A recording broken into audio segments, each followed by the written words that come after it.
Benny, great to have you with us. So, You. you work with loyalty programs to help accommodation make more relevant, right? And a trend that we're seeing at Skift is that loyalty is getting harder and harder to earn. So, people tend to sort of sign up for programs, but they're very quick to move on if the experience doesn't feel relevant or personalized. In fact, Skift found that 83% of loyalty members say they'd switch programs if they found one that was more relevant. And that's a pretty big number. Mhm. So tell us, what's changed in the way people are thinking about loyalty and how does Arbitrip fit into that shift? So thanks for having me first. I think that one of the problems today with the loyalty programs is that almost or many of them are just offering more of the same perks, the same benefits, the same values. So people are just cannot distinguish between them. Even worse, sometimes you can get an offer from your loyalty brand, but the customer can actually find a better offer or the same one outside of the loyalty. So it's just like creates an opposite experience. Why shall I stick with this brand if they're just offering me this kind of generic things? The other thing is that I think today all of us as human beings are very much exposed to marketing all day long, from morning to night. And what loyalty brands tend to do sometimes is just sending this generic list of offers for everyone, the same list, not personalized. So you get it and you just become blind. You just cannot distinguish anymore. So Arbitrip, what we do in Arbitrip, so first Arbitrip is a hotel booking technology company. We work with airlines, banks, credit card companies, and just global brands, offering them a hotel booking system that actually helps them to achieve their business goals and tailor to their DNA. What we do in Arbitrip, and I will elaborate a bit later, is I will mention now two things. First, we provide unique value by using our superior pricing edge, meaning that even without redeeming a single point or mile, the customer sees a price which is better, which he cannot find anywhere else online. So he feels, wow, yeah, that's a great point. I want to work with this brand because I got this offering. Second thing, we got a deep personalization platform.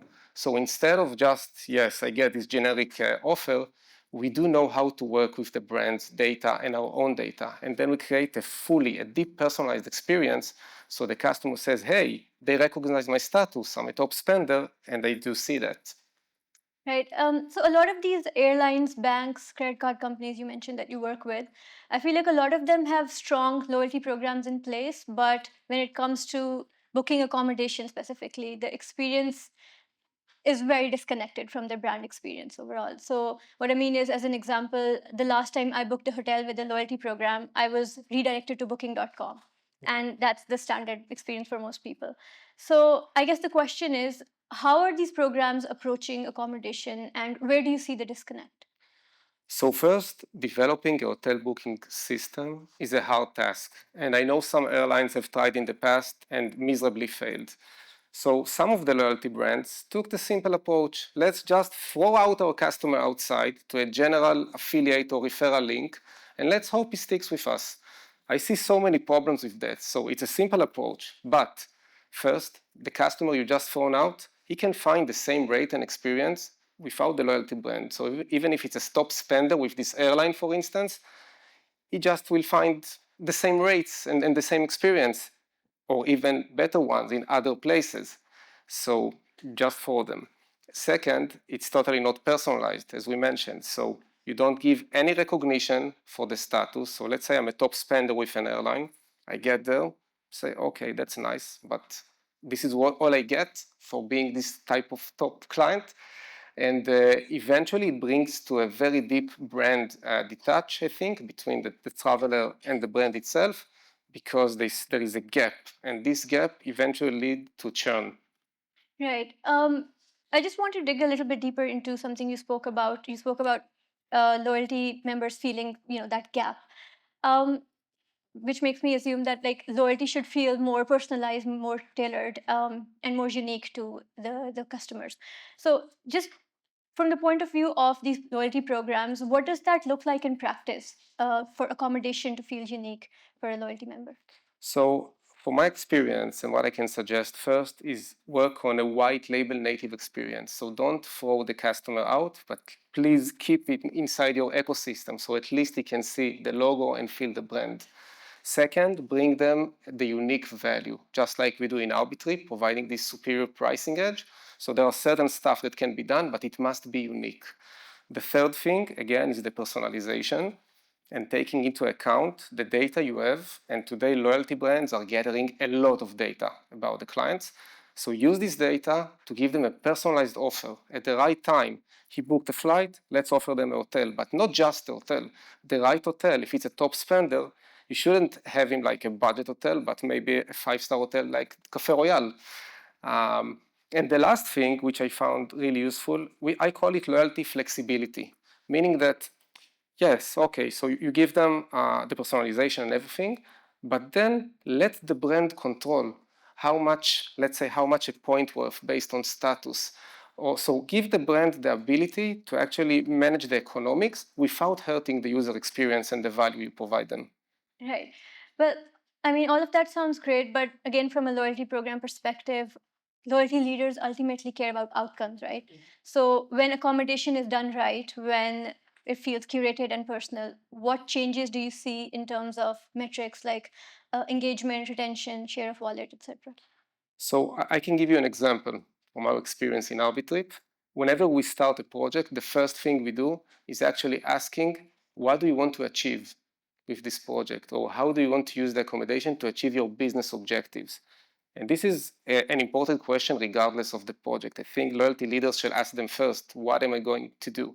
So we work with a very big bank. And this bank, we ask them, okay, what do you want to achieve? So they have a new set of credit cards and they want to penetrate the market with the cards. So many of their customers will actually use the new card.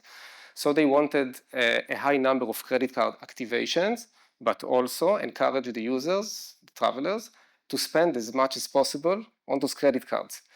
So we offer them Arbitrip in a very simple way, even without connecting to the points repository, just putting the system with the personalization engine and everything with a simple tweak. You have to book and pay with this specific credit card. So the bank went live, had a big TV campaign. It was amazing. And then we got so many users coming in, saw the rates, saw the experience, say, I want to book, but they don't have the cards. So they rushed and activated so many cards. I do remember very well a specific client who reached out to our customer care team and said, listen, guys, your price is better in 450 pounds than the competition, but I don't have the card. I want the price. How can I get the card as quickly as possible? So that was a very good metric that we feel, with the bank, and the bank was very happy. I will add another KPI we saw regarding retention, because this is the way you start, but how do you retain the clients?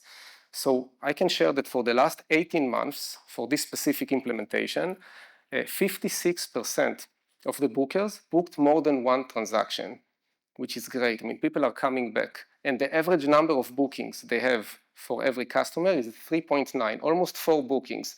So the bank is very happy, and we are very happy also with that. Right. I feel like a lot of loyalty leaders would resonate with what you've said. I feel like a lot of them know that the industry needs to evolve and they're aware of the benefits. But a lot of the pushback that we often hear is legacy issues, complexity, fear of sort of breaking what's already working. So, keeping all of that in mind, what's realistically stopping these programs from evolving and how can they move forward without rebuilding everything?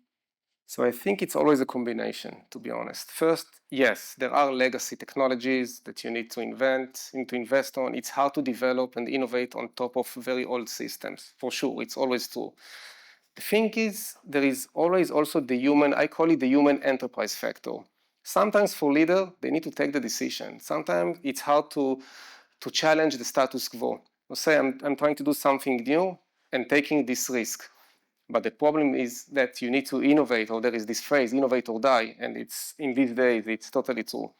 So what I usually recommend for companies doing that is first, again, getting into this process of first understanding what are your business objectives? What do you want to achieve with your loyalty program? When this is clear, you need to find the right partner. I'm a big fan of partnerships. Don't do anything by yourself, or everything by yourself, sorry. find the right partner with them, and they will get you to the place you want. And I can share, for instance, in Arbitrip about the flexibility. I mean, you can implement Arbitrip in a very simple way. In several weeks of time, you go live if you do it in a simple way. And by the way, this is what we did with the bank I mentioned before. Or you can do a much more complex integration, not much more time, but more effort on doing the integration. And then you can get the full features required. But again, it all starts from the business case. Right. Just zooming out for a second, at Skift, we've been talking about this growing issue of points inflation. So points keep getting devalued, benefits keep getting diluted. British Airways recently devalued Avios, and that's a trend that we're seeing across other airlines as well. So just as we look ahead, what do these programs risk if they keep sort of relying on these points that keep feeling less and less valuable? So I think a lot of people here saw probably in the news about British Airways. I read a lot of very bad stuff on the web. People saying I will never fly with British. People were not happy. Took it very seriously and very personally, and I totally get it. And I think that this is exactly the perfect example of the risk on being putting your loyalty strategy on just on the points, because then, I mean, there are market dynamics, economics change, so things like points inflation happen. Your people are booking a lot of your credit cards, the number of points go up. The natural react is that you do devaluation. But if you do the devaluation, I mean, it becomes a very bad choice between two options. First, if you do the devaluation, people are mad and churn. If you don't do it, you lose money. So my conclusion on that is that you need to add more things which do not depend solely on the points. And when you add this stuff, then you have the full flexibility and freedom as the loyalty manager. You can do this type of devaluations without hurting totally the customer. And you have the flexibility on building the right metrics or the right things, so your clients will be happy and will feel less hurt from that. Yeah, well, Benny, thank you so much for your time. Thank If you want very to much. learn more about Arbitrip, you can scan the QR code on the screen. Thank you. Thank you.